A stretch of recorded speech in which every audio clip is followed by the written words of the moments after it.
दर्शकों स्वागत है आपका विदिशा हलचल न्यूज में। मैं हूं कृष्णकांत सिंघारिया। देखते दिन भर की खास खबरें। समय सीमा की बैठक में कलेक्टर ने अधिकारियों की उपस्थिति में अधूरे पड़े कार्यों को समय पर पूरा करने के दिए निर्देश।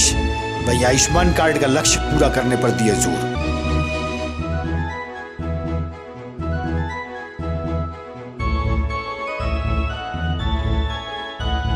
आशा ऊषा कार्यकर्ताओं ने अपनी कई समस्याओं को लेकर मुख्यमंत्री के नाम ज्ञापन सौंपा। प्रशासन को समस्या निदान की हुई मांग।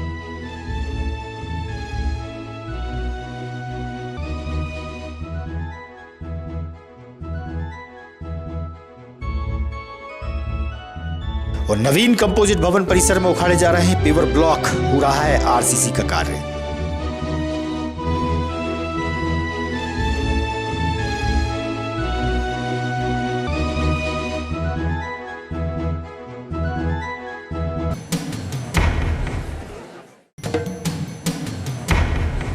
प्रत्येक सोमवार को होने वाली समय सीमा की बैठक कलेक्ट्रेट के सभागार में आयोजित हुई, जहां कलेक्टर उमाशंकर भार्गव ने अधूरे पड़े कार्यों को समय पर पूरा करने के निर्देश अधिकारियों को दिए। वहीं अन्य मुद्दों पर भी गहन चर्चाएं हुई। आयुष्मान कार्ड को लेकर बताया कि प्रदेश में विदिशा की 28वीं रैंक है। इसी बात पर कलेक्टर अधिकारियों पर भड़क उठे और लक्ष्य पूरा करने की बात कही। कुछ भी नहीं बना रहे, बेसिक काम तो जीआरएस कर रहे हैं पूरा, और बीएलई और जीआरएस ही कर रहे हैं, तो और ऊपर तो नहीं है। श्रीमान जी सीएचओ सेक्टर में काम नहीं है, कौन सी एएनएम काम नहीं करे, कौन सा सीएचओ काम नहीं कर रहा, तो हर हफ्ते ये हमें पता होना चाहिए कौन नहीं काम कर रहा। अच्छा, इसमें जैसा सीओ साहब ने बताया, एक इश्यू और भी मैंने हेल्थ के साथ देखा है। कई बार आप काम कर लेते हैं, बट हमारे जो पोर्टल है उसको आप एंट्री नहीं करते।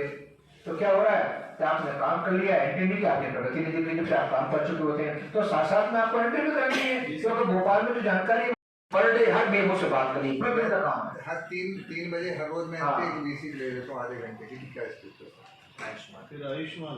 आयुष्मान बताओ यार, क्या स्थिति है अभी हमारी आयुष्मान? क्या बताऊँ, इनको बता दीजिए। आपकी समीक्षा 23 को और 30 को होगी, ऊपर लंबी समीक्षा को पालन करिए। एक एक चीज की प्रगति, एक एक योजना के बारे में सभी लोग ध्यान देंगे। पीएमओ नोट करें, एक तो आपकी जो सेक्टर बैठक होती है पीएचसी वाइज करो आप, जो पीएचसी में आपको हर हफ्ते बैठक करनी है, वीकली।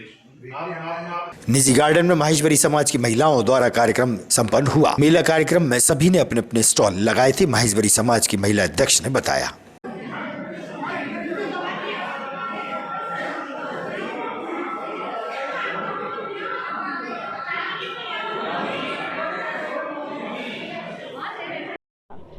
मैं प्रीति राठी, जिला अध्यक्ष विदिशा से। आज हमारे यहाँ माहेश्वरी समाज का मध्य प्रदेश पूर्व क्षेत्रीय प्रादेशिक महिला संगठन आमंत्रण समावेश कार्यकारी मंडल की स्मारिका विमोचन एवं संवाद कार्यक्रम की मीटिंग रखी गई। और हमारी इस मीटिंग में राष्ट्रीय पदाधिकारी, प्रादेशिक पदाधिकारी, जिला पदाधिकारी एवं 17 जिलों से सारी बहनों ने भाग लिया। और इस मीटिंग में कम से कम बाहर से हमारे पास 125 से 130 करीब बहनें पूरे जिलों से आईं। और हमारा यह कार्यक्रम सभी ने सराहनीय कहा और हम सब लोगों को सराहा कि आपका सफल कार्यक्रम के लिए आपको बहुत बहुत बधाई भी दी हम लोगों को। और मैं बधाई अपनी पूरी टीम को देना चाहूँगी, पूरे माहेश्वरी समाज को देना चाहूँगी, जिन्होंने मुझे हर समय हर पल साथ देने के लिए आतुर रहे। सभी लोग, किसी ने कभी भी मना नहीं करी। तो मैं बार बार सभी का बहुत बहुत धन्यवाद और आभार करना चाहूँगी। हमने कामकाजी वाले स्टॉल भी लगवाए और हमारे यहाँ की बहुओं ने इतना सुंदर सांस्कृतिक कार्यक्रम प्रस्तुत किया, जिसकी सराहना हर जिलों से हमें मिल रही है। बहुत बहुत धन्यवाद। निजी गार्डन में शाम में गजल का आयोजन हुआ। इस कार्यक्रम में श्रवण करने के लिए बड़ी संख्या में लोग पहुंचे। कार्यक्रम आयोजक ने दी जानकारी।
शर्मा। क्या कौन सी कक्षा में पढ़ती हैं आप? मैं क्लास 6 में पढ़ती हूँ। क्या उम्र होगी आपकी? मेरी एज 22। तो आप यहाँ गजल एग्जाम में शामिल हुई हैं जी। तो कौन सी गजल गाएंगी आप? जी क्या मैसेज है उसका? मैं चिट्ठी ना कोई संदेश गाने वाली हूँ। अच्छा, ये तो समेटा करके जाओ। बहुत बढ़िया। जो आप गजल गा रही हैं या जो पढ़ाई कर रही हैं इसमें किसका सहयोग मिलता है आपको? जी, वहाँ एक एनजीओ है, उम्मीद शिक्षण संस्थान के नाम से एक एनजीओ है, वहाँ पर टीचर्स का बहुत सपोर्ट रहता है। वहाँ पे कई तरीके की एक्टिविटीज़ होती हैं, लाइक म्यूज़िक होता है, स्पेशल एजुकेशन होती है, फिजियोथेरेपी, स्पीच थेरेपी। तो ये गाना ही क्यों, ये गजल ही क्यों चुनी आपने? सर, ये गज़ल एक्चुअली मुझे अच्छी लगती है और मेरी फेवरेट है, और ये मुझे लगा मेरे को यही चूज़ करनी चाहिए। ये गजल किसने गाई है? जगजीत सिंह जी ने। 4 साल की उम्र होगी।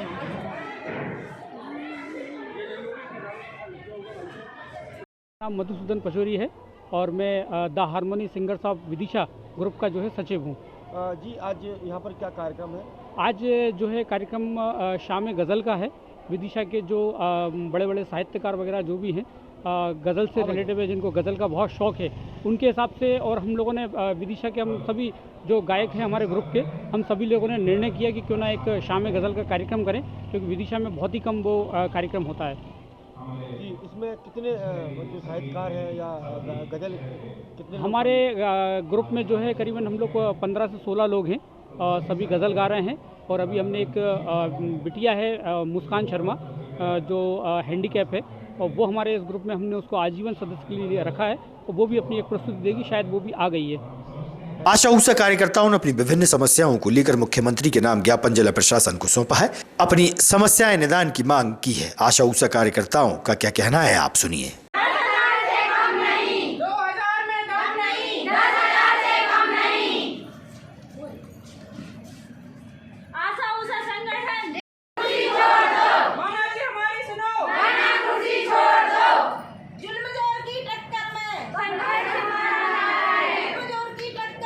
निधि दांगी है, मैं ब्लॉक तहमदास आशा कार्यकर्ता हूँ।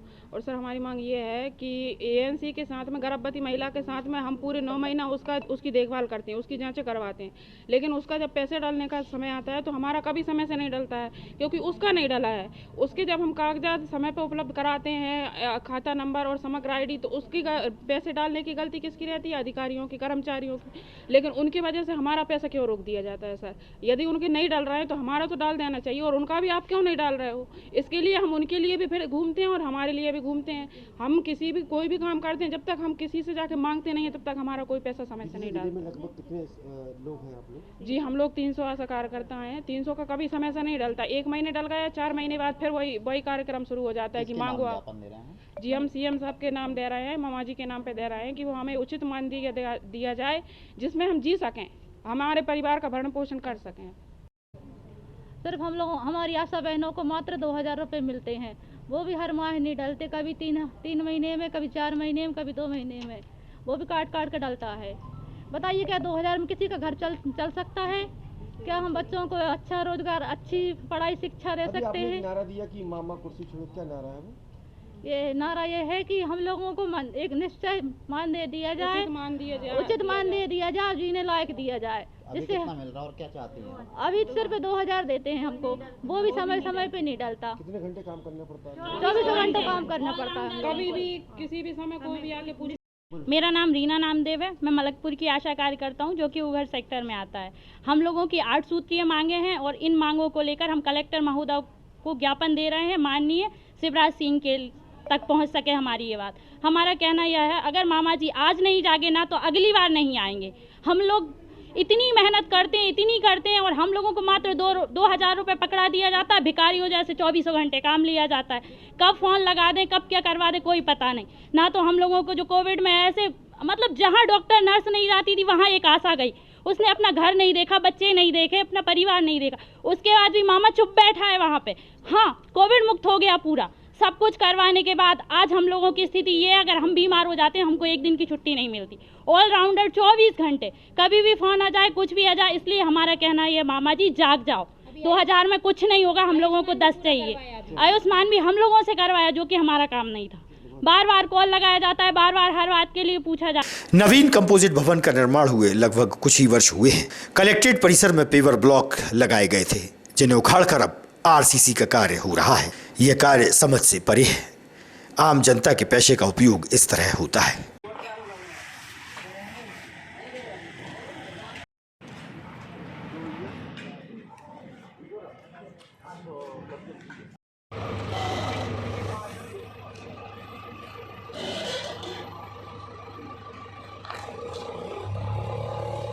संविदा स्वास्थ्य कर्मचारी पिछले 5 दिवस से अपनी 2 सूत्रीय मांगों को लेकर धरने पर बैठे हैं। श्रीमंत माधवराव सिंधिया जिला अस्पताल के मुख्य द्वार पर जिनकी समस्याएं कोई नहीं सुन रहा, सुनवाई न होने से वह परेशान है, मानव श्रृंखला बनाई और समस्याएं मीडिया के समक्ष रखी। सुनिए आप उनका क्या कहना है। द्विवेदी जिला अध्यक्ष जिला विदिशा जी, आज कितने दिन हो गए हो? आज क्या? आज हड़ताल का 5वां दिन है। सफलतापूर्वक हड़ताल चल रही है, पर अभी तक शासन प्रशासन से कोई भी आदमी, कोई भी अधिकारी मिलने नहीं आया है। आज आपने क्या नया किया था? आज हमने मानव श्रृंखला बनाई है। मानव श्रृंखला के दौरान ये बताना चाहा है कि कर्मचारी कितना परेशान है और जो बाकी रेगुलर कर्मचारी हैं वो सब अपने अपने ऑफिसों में बैठे हुए हैं। क्या मांग क्या है आपकी 2 सूत्रीय? 2 सूत्रीय मांगों में हमारा ये है, सबसे पहले तो उनको नियमित किया जाए और दूसरा जो हमारे साथी आउटसोर्स से कर दिए गए हैं उनको वापस हमारे साथ लाया जाए। जी, मेरा नाम आशा भार्गव है। मेरी पोस्टिंग नटेरन है, आरपीएस के एएनएम। आपको सरकार से क्या आशा है? सर, जैसे कि मैं पिछले 10 वर्षों से कार्यरत हूँ और मेरा ना तो आज तक वेतनमान बढ़ा, मुझे ना कोई टीए डीए का लाभ है। आज तक मुझे महंगाई जिस स्तर से बढ़ रही है, लेकिन हमें कोई भी सरकार से कोई लाभ नहीं मिल रहा है किसी भी तरह का, जैसे अन्य कर्मचारी, नियमित कर्मचारियों को मिलता है। कितने दिन हो गए धरने में बैठे हुए? आज हमारा लगातार 5वां दिन है धरने पर बैठे हुए। क्या कोई जिला प्रशासन से या स्वास्थ्य विभाग से कोई आया क्या आपके पास? नहीं सर, अभी तक तो कोई नहीं है। आज क्या बनाया गया था मानव श्रृंखला के? सर, आज हमने मानव श्रृंखला बनाकर लोगों को बताने की कोशिश की कि हम कितनी पीड़ा से गुजर रहे हैं। जैसे कुछ लोग बता रहे थे, आप लोग प्लीज़ साइड में हो जाइए, हमें रास्ता दीजिए। हमारी तो पूरी जिंदगी का चक्का जाम हो गया है संविदा में आकर। ढोलखेड़ी क्षेत्र में एक निजी गार्डन में तीनों मंडल अध्यक्षों की उपस्थिति में साइबर सेल व आईटी सेल भाजपा कार्यकर्ताओं की बैठक रखी गई। आगामी वर्ष में विधानसभा चुनाव की तैयारियों को लेकर गहन चर्चाएं की गई। वर्ष 2024 में लोकसभा चुनाव भी होना है।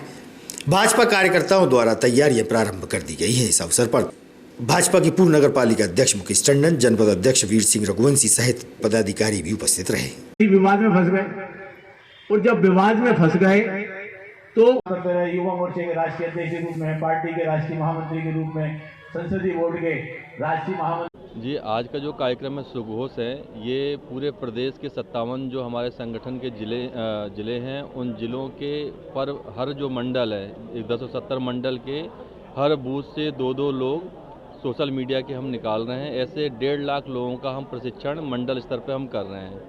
ये सब साइबर योद्धा हैं जो ये तैयार होंगे और ये भारतीय जनता पार्टी के साथ मिलकर उनकी रीति नीति, उनके विचारों को जन जन तक पहुंचाने का कार्य करेंगे। करता प्रशिक्षित हूँ। सोशल मीडिया और आईटी बहुत महत्वपूर्ण भूमिका इस देश की राजनीति में निभाने वाली हो गई। हमारे कार्यकर्ता भी समय के हिसाब से जागरूक हों और भारतीय जनता पार्टी की नीति और सिद्धांत जन जन तक पहुँचे। सोशल मीडिया के माध्यम से ये प्रयास भारतीय जनता पार्टी के हमारे मध्य प्रदेश के माननीय प्रदेश अध्यक्ष जी ने शुरू किए हैं और उसी के अंतर्गत प्रत्येक मंडल में ये वर्ग आयोजित हो रहा है, जिसमें हमारे नौजवान कार्यकर्ताओं को प्रशिक्षित किया जा रहा है कि कैसे भारतीय जनता पार्टी के जो सरकारें हैं, भारतीय जनता पार्टी के जो मूलभूत सिद्धांत हैं, उनको लेकर जनता के बीच में जाएं और आने वाली जो चुनौती है 2023 और 24 को आप अगर यहाँ अभी से तैयारी करेंगे तो वो आसान होगी।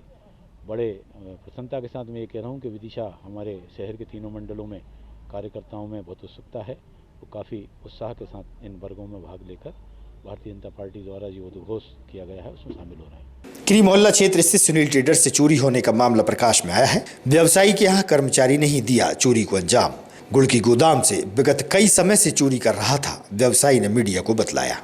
मेरी गुड़ की गोदाम से माल रखा रहता था और चोरी हो गई है। कल ही मुझे पता चला, मैंने जानकारी ली और उसमें माल भी बरामद हुआ है और उसने माल मेरा काफ़ी बेच दिया है। साथ में दुकान है अपनी किराने की, राजश्री के बोरे रखे रहते थे और बिच्छू बिड़ी और भी। कौन के पास बरामद हुआ, कैसे क्या हुआ पूरा होता है? जी, दुकान पे एक लड़का काम करता था। क्या नाम है उसका? नाम बंटी बताता है। बंटी कहाँ का है?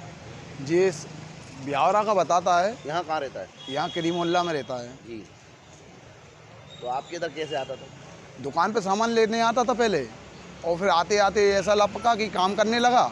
जितना काम करता था गुड़ रखवा देता था तो अपन उसे उस हिसाब के पैसे दे देते थे और इसके बाद फिर वो खर्चा पानी लेके 2-4 घंटे में चला जाता था। अपन भी सोचते थे कि चलो भैया काम कर रही है तो अपन उससे पैसे दे दिए और चला जा भैया। अब वो जाते जाते भैया खाना खाने गए होंगे तो उसने इसी बीच चाबी पे नज़र रख ली। कितने दिन पहले की बात है चाबी उठाने? चाबी उठाने की बात है करीब 2 महीने पहले की। फिर क्या हुआ? हम 3 चाबी थी, एक भैया पे रखी रहती थी, एक मेरे पे और एक चाबी जो तीसरी थी वो उसने उठा ली। हम ध्यान भी नहीं कर पाए। मेरा माल चोरी होता गया। मेरी सिलक में गिना तो माल तो कम हो गया और मैंने ध्यान नहीं दिया। मैं चलो ताला डला है और अपन सिलक गिने तो सिलक में भैया पैसे कुछ मिले ही नहीं रहा, उल्टा घाटा हो रही है। तो मैंने जानकारी निकाली। उसमें एक ऑटो वाले से पता चला कि भाई तुम्हारा माल कहने लगे चोरी हो रही है और मेरे साथ मैं खुद रख के गया हूँ। कहला ये गवाही मैं दूंगा और मैं पकड़वाऊँगा कहाँ रखा है माल। जब मुझे भनक लगी कि यार ये बात सही है, बहुत दिन से चोरी हो रही है, अपने जानकारी नहीं थी, बस ये था कि पैसे है ना कम होते जा रहे हैं, माल हो सकता है बिक गया हो। जब मैंने जानकारी ली तो पता चला चोरी हुई है वास्तव में और चोर को पकड़ा अपन ने। चोर ने कबूला भी है और कबूलने के बाद फिर है ना उसको अस्पताल के पीछे कोई वकील है उसको बेचा है उसने। फिर है ना जो अस्पताल रोड पे जो बिक रहा था गुड़ काफ़ी दिनों से, वो मेरे ही माल बिक रहा था, उसके पास से भी बरामद करना चाहता हूँ मैं। उसके रात में मतलब बरामद नहीं किया उनने। लगभग कितने का गुड़ चोरी हुआ है, गुड़ और सामग्री? लगभग करीब अपना 5 से 5.5 लाख रुपए का 2 महीने से। तो अभी चोरी करने वाला व्यक्ति कहाँ है? चोरी करने वाला व्यक्ति रात में थाने में बिठाल रहा है उसको। थाने में बिठाल के मैंने FIR दर्ज की तो वो कह रहे थे सुबह आना, सुबह करेंगे, ऑटो वाले को बुलाएंगे, वो बोलेगा कि आप है ना मैंने माल इधर इधर रखा है ऐसी फलानी जगह, तब वो कहने लगे कार्रवाई करेंगे। अभी कहीं से गुड़ वगैरह बरामद हुआ है? गुड़ बरामद हुआ है। एक वकील जिसके यहाँ ये रखता था उसके पास से हुआ बरामद। 6 पेटी कटोरा की हुई हैं, 2 चौका हुई है और बिड़ी हुई है आधी बोरी इसने बेच दी और सांची में बेच दी करीब, बता रहा था। आपकी दुकान किस नाम से है? मेरी दुकान सुनील ट्रेडर्स के नाम से मेरे भैया की, और मेरा गुड़ का व्यापार है। तो मैं जाता हूँ हाट बाज़ार, दिन भर ताला डाला रहता है और वो करता रहता है अपने मन के काम। रात में 11:30 और 12 के बीच करता है रात में और जानकारी पूरी लेता है, मेरा गुड़ जमवाता है। मैं मना करता हूँ उससे, लेकिन वो करता है तो मैं सोचता हूँ कर ले भैया, पैसे मैं दे दूँगा। तो चाहते हैं? मैं चाहता हूँ मेरा माल मिल जाए और उस पर कार्रवाई हो साहब। आगे कोई ऐसी घटना ना करे कि भाई बढ़ावापन क्यों दो, हमें पैसे नहीं, हमें तो कार्रवाई चाहिए उससे और अपना माल अपने पूरे जब्त चाहिए। अभी तो ये जरा सा निकला है माल। बस स्टैंड क्षेत्र रघुवंशी धर्मशाला के पास एक निर्माणाधीन मकान में अल सुबह 6 बजे के आसपास पन्नी बीनने वाली महिलाओं द्वारा चोरी की घटना को अंजाम दिया गया है। करीब 10 पन्नी बीनने वाली महिलाओं ने घर में घुसकर 25 से 30 हजार रुपए के सामान पर हाथ फेर दिया। चोरी की पूरी घटना का मामला CCTV कैमरे में कैद हो गया, जिसकी रिकॉर्डिंग पुलिस को भी सौंप दी गई है। अब देखना होगा कि पुलिस इस चोरी के मामले में क्या खुलासा कर पाती है। निर्माणाधीन मकान से विद्युत का सामान, तांबे का तार, नल फिटिंग का सामान, लोहे की रॉड, 2 गीजर सहित अन्य सामान चोरी हुआ है। दरवाजा तोड़कर उक्त महिलाओं ने चोरी की है। लगभग 7 से 8 बोरियां भरकर सामान चोरी हुआ है। देखिए आप CCTV कैमरे में कैद चोरी की इस घटना को। राजेश सोनी के निर्माणाधीन मकान में चोरी हुई है।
आज की खबरों को देते ही पर विराम। आगामी खबरों के लिए आप देखते रहिएगा विदिशा हलचल न्यूज।